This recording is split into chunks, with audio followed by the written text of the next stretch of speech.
सिकंदर बख्त से लेकर नजमा हेपतुल्लाह और मुख्तार अब्बास नकवी से लेकर सैयद शाहनवाज हुसैन तक ऐसे नेता रहे हैं जिनकी पहचान मुस्लिम नेताओं से ज़्यादा बीजेपी के मुस्लिम नेताओं की रही है। लेकिन अब वक्त बदल चुका है, हालात बदल चुके हैं और अब बीजेपी के मुस्लिम चेहरों में सबसे बड़ा चेहरा सैयद जफर इस्लाम के बाद तारिक मंसूर और अब्दुल्ला कुट्टी का हो गया है, जिनकी बदौलत बीजेपी 2024 के लोकसभा चुनाव में मुस्लिम वोटों पर दांव लगा रही है। नमस्कार, मैं हूं अविनाश और आप देख रहे हैं अनकट। भारतीय जनता पार्टी के गठन के बाद से ही बीजेपी का कोई सबसे बड़ा मुस्लिम चेहरा था तो वो थे सिकंदर बख्त। 1980 में बनी बीजेपी के फाउंडर मेंबर में से एक, जो पहले थे तो कांग्रेस के नेता, लेकिन इमरजेंसी का विरोध करने की वजह से उन्हें जेल भी जाना पड़ा था और जेल में ही उनकी दोस्ती हुई जनसंघ के नेता अटल बिहारी वाजपेयी से। फिर जनता पार्टी बनी तो सिकंदर बख्त जनता पार्टी के सांसद बने और जब भारतीय जनता पार्टी बनी तो वो भी उसके फाउंडर मेंबर बन गए। सीधे पार्टी के महासचिव बने, फिर उपाध्यक्ष और फिर राज्यसभा में नेता प्रतिपक्ष और फिर 1996 में अटल बिहारी वाजपेयी की 13 दिनों की सरकार में विदेश मंत्री। ये बीजेपी के वो मुस्लिम नेता थे जिनकी अटल बिहारी वाजपेयी से ऐसी दोस्ती थी कि वाजपेयी ने संघ से भी लोहा ले लिया था। कुछ ऐसा ही नाम नजमा हेपतुल्लाह का भी था, वो भी कांग्रेस की ही नेता थी, लेकिन 2004 में उन्होंने भी बीजेपी ज्वाइन कर ली और फिर वो बीजेपी की उपाध्यक्ष से लेकर राष्ट्रीय कार्यकारिणी तक में रही। मोदी सरकार में मंत्री भी रही और फिर राज्यपाल भी। इनके अलावा मुख्तार अब्बास नकवी और सैयद शाहनवाज हुसैन दो ऐसे बड़े नाम थे, या कहिए कि हैं, जो बीजेपी के मुस्लिम चेहरे हैं। केंद्र में मंत्री तक रहे हैं, लेकिन फिलहाल नेपथ्य में हैं। और अब बीजेपी में फ्रंट के मुस्लिम चेहरे के तौर पर सिर्फ एक नाम दिखता है, जफर इस्लाम का, जो भारतीय जनता पार्टी के प्रवक्ता हैं।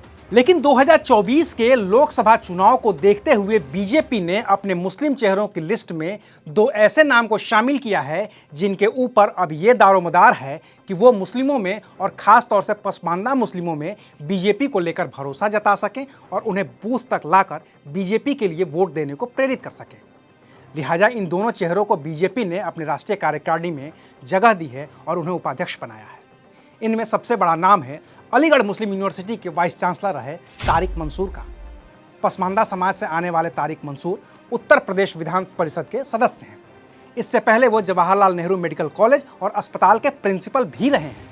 ये तारिक मंसूर ही हैं जिन्होंने दारा शिकोह की कब्र को तलाशने का शिगुफा छेड़ा था, क्योंकि दारा शिकोह बीजेपी की राजनीति को सूट करता है और उसकी वजह यह है कि औरंगजेब ने दारा शिकोह की हत्या सिर्फ इसलिए करवा दी थी क्योंकि दारा शिकोह हिंदुओं के प्रति सहिष्णु था।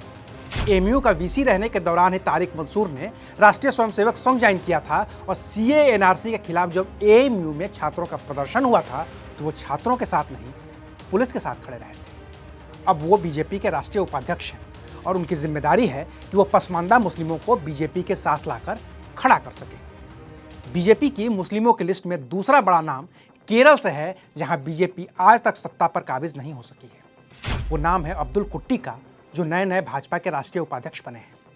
अब्दुल कुट्टी ने अपनी राजनीति की शुरुआत सीपीएम से की थी।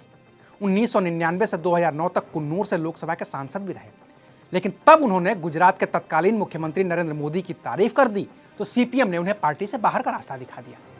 फिर वो कांग्रेस में आ गए, कांग्रेस से विधायक बन गए दो बार, लेकिन कांग्रेस में रहकर भी उन्होंने प्रधानमंत्री बन चुके नरेंद्र मोदी की तारीफ कर दी तो कांग्रेस ने भी उन्हें पार्टी से बाहर निकाल दिया। फिर 2019 में अब्दुल कुट्टी बीजेपी में आ गए और अब वो बीजेपी के राष्ट्रीय उपाध्यक्ष बन गए हैं। कुल मिलाकर सिकंदर बख्त जैसे कद्दावर मुस्लिम नेता के चेहरे से शुरू हुआ बीजेपी का मुस्लिम नेताओं का सफर अब तारिक मंसूर और अब्दुल कुट्टी तक पहुंच गया है, जिसके बीच जफर इस्लाम और शाजिया इल्मी, मोहसिन रजा और गुलरेज शेख से लेकर मुख्तार अब्बास नकवी और सैयद शाहनवाज हुसैन तक अपनी मौजूदगी को दर्ज करवाने में कामयाब रहे। अभी के लिए बस इतना है, फिर मिलेंगे नई खबर के साथ। देखते रहिए अनकट। शुक्रिया।